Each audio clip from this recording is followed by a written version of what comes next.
we live in a culture too that loves information. Would you agree with me? Man, we love hearing new things. But what don't we love? We don't love authority. We don't love personal responsibility. We don't like being told we're wrong.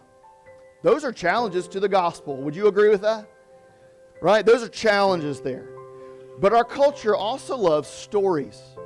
If you don't believe me, think about the many different ways that we access stories today.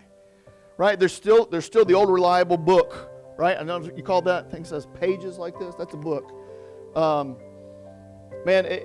Look, if books weren't popular, companies would be going out of business, right? They still print a whole lot of books.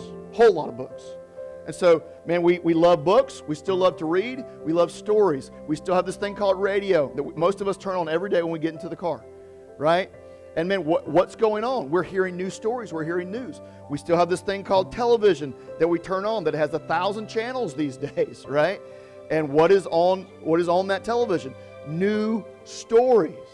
But there's other things now that give us access to more stories than we could ever imagine. This thing called internet. Right? Used to, like across the world, we wouldn't hear those stories as easily. Now we can access them in seconds. Right? A website that's been created over there. And then out of that, we've got this stuff called social media.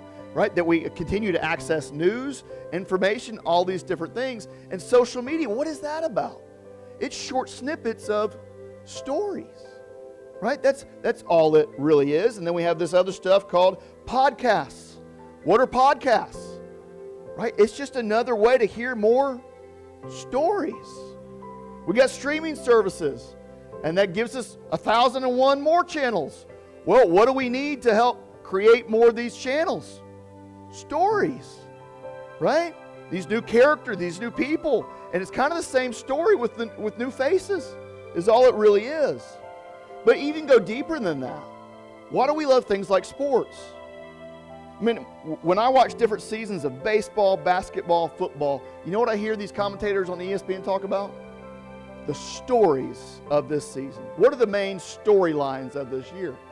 Right? We want to see which team is better, which team's gotten worse, which team has improved, right? Which player has elevated his game or which player hasn't, right? And what's the drama going on with these teams? It's a soap opera. That's all sports is these days. What owners said this. And that's why we have sports talk radio. For all the drama, it's just a sports soap opera is simply all it is. And then even think about this, your hobbies. What are hobbies an opportunity for? Gain a new experience so you can do what?